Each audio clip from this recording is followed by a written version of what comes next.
Gotta get something off my chest first before we start this episode. I'm watching this on Paramount Plus, and sometimes when you like leave your selection idle for too long, it starts playing a preview of whatever you're like highlighting. In this case, it's the latest episode, and it started talking about how Carson has a new buff. I wish I didn't hear that. Like, I guess in the long run, it's not a major spoiler. I mean, a merge was going to happen anyways, or a swap, or whatever the hell this is about to be. But fucking, I wish they would stop doing that. Anyway, Survivor episode, what the hell is it? 4, titled "I'm Felicia" for some reason. I don't really remember too much right off the bat when it comes to last week's episode, but I will say I'm noticing a kingpin pattern going on. I'm noticing Matthew's becoming kingpin over there at the Orange Tribe, and I'm noticing Danny's becoming kingpin over there on the Green Tribe. Matthew maybe not as much of a kingpin, he's more of a background kingpin. As for the Purple Tribe, I want to say there's a kingpin, but I mean, it just seems like a volatile tribe. It seems like anyone can just get voted out over there. So we'll see what happens. Either way, I don't think the kingpin ideal is going to last long, since I think they're just going to be swapping or anything like that. So, yeah, let's get to the swap.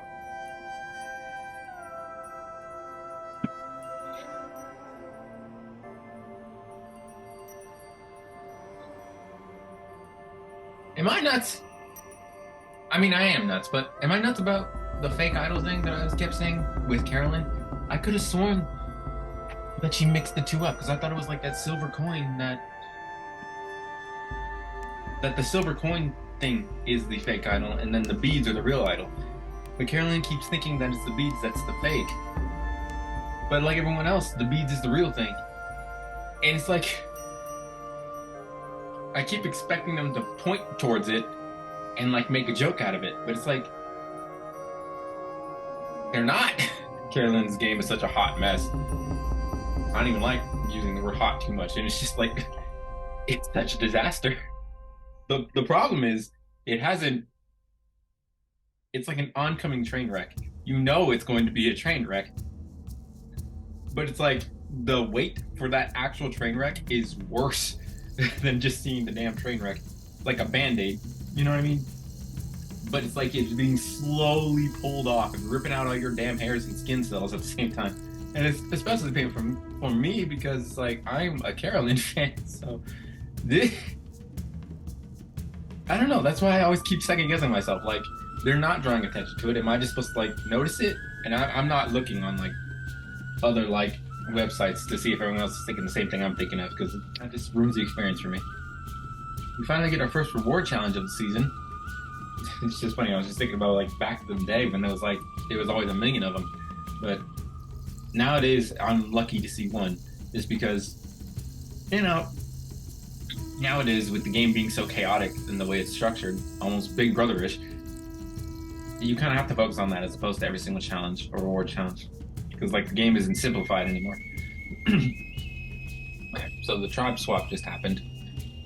Remember what I said at the beginning of this when I said that I was kind of spoiled because of Paramount Plus's design? I really wish I didn't know that Carson was going to swap tribes, because that would have made this way more exciting to watch as it happened in real time. You know what I mean? As for the thing itself, how they get swapped with like an immunity idol, I feel like no matter what in this situation right here, one player is getting screwed over. You know what I mean? Tribe swaps always kind of did that, where they just kind of screwed over a player. In this case, though, it's almost open and shut sometimes. You know what I mean? We'll see if that actually happens this time around, because what I'm thinking is, worst case scenario for both sides is that everyone tries to vote out the one new swappy, and then they play an immunity idol, and then it's their one vote that matters. Or they lie to them, and then they don't play it, and then just get voted off easy. You know what I mean? So unless there's like a blindside prepping up, which, I don't know, it's not super easy to believe, just because of the fact that there's so many low numbers on each tribe so far. Like, I think the most is 6 or 5. I don't know. We'll see what happens. It's lucky for Josh, even though he thinks it's a bad thing that happened to him. It's probably the best thing that ever happened to his game. And even then, like, it's probably not going to be even in a good spot. I don't even know what tribe he's going to yet, and I already know he's in a better spot. That's how bad he was As for Jamie, I think Jamie was in a good spot. Actually, no, she wasn't in a good spot. She doesn't have two idols. She has a fake idol that Matthew gave her. You know what I mean? So she's actually in a better spot in hindsight. As for Carson, I don't really know what Carson's position was because, I mean, like I said, the tribe just seems so volatile. There's no clear target over there, so who knows? It is interesting, though, that out of the three people that went there, two people were doomed until they went to this tribe swap. Now they're sort of doomed, which is an improvement in terms of levels. You know what I mean? Also, great social read from Sarah right here because I mean, the fact that she was able to pick up that he's some kind of like surgeon or some kind of doctor because he said something about steady hand stuff like that. That's good. That's good social deduction right there. I don't really see that too often, too much anymore.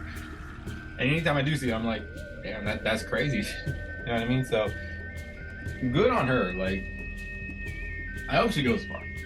I mean, I already have a person to win, and that's Carolyn, but I hope Sarah does well. Also, I have a bit of a question. If it turns out that all my suspicions are true and Carolyn is holding on to a fake idol and then gave away a real one, don't the rules come into effect at all? Are there any rules that come into effect at all? Because I remember when hearing about like Survivor China way back in like season 15 or whatever, that at one point the whole players knew that James had an idol of some kind, and I think her name was Jamie or something like that. But she like found an idol and she tried to steal it, and the producers stopped her and said, "No, you can't do that. Those are his idols." Do like rules come into effect at all? I swear, this whole thing of me not knowing whether or not she gave away the real idol or the fake idol is driving me crazy. And I'm sounding like a broken record at this point. Hey, Chica's going to tribal council next, and it's kind of an interesting idea that's going on over there in Tika. Because, I mean, there's two people there with full power immunity idols. There's only 4 people, so, I mean, we may just go straight to a fire challenge right off the bat. Because, I mean, you can't vote. Because, I mean, you can't make everybody immune at that one tribe, so it may go straight to fire making. And, I mean, I feel like that is what would happen. Because, I mean, shit. Who doesn't play their idol there? You know what I mean?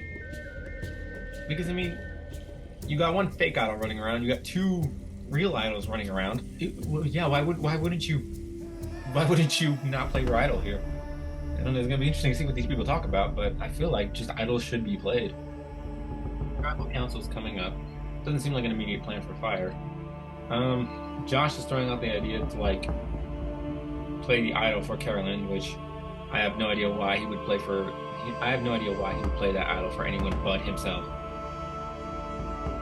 And the thing is, if he plays that idol, then Sarah's going to play her idol, which Carolyn thinks is a fake idol, but I think is actually a real idol.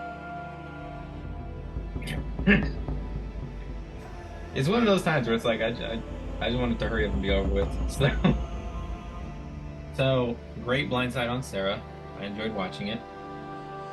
I can't believe she didn't play her idol. I cannot believe it.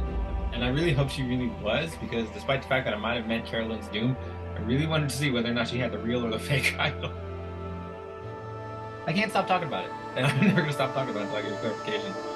Carolyn's making quite a resume. I think most of her stuff's kind of unintentional, but I mean, her hectic gameplay is actually kind of working out for her. I mean, it's definitely a point on your resume saying that all your actions controlled the game. You know what I mean? We'll see if she keeps that up, if she even makes it to merge, first of all, and if she does make it to merge, if that kind of energy keeps it up. Josh is in a way more phenomenal spot than he was over at the Green Tribe, so good on him. The next time on section of the show talked about how Matt's in serious pain, he may be medically evac'd. I don't know who's going to go against who when it comes to the 3 on the Purple Tribe. I guess if I had to pick one right now, it would be Jam Jam. As for the Green Tribe, well, I guess it was clear that they're just going to vote off Jamie, but Jamie may just use the idol. Who would Jamie target? I don't know yet. We'll see what happens in the next episode. And you know what? I'm actually going to check to see if other people are noticing that Carolyn has a fake idol and not, because it's driving me crazy. I normally don't do stuff like that, but no, never mind. I'm not going to do it. I'm not going to do it. It's probably funnier for these shows if I don't do that. All right. So I'll just keep living in painful ignorance. So until then, I'll see you guys next time for episode whatever the hell.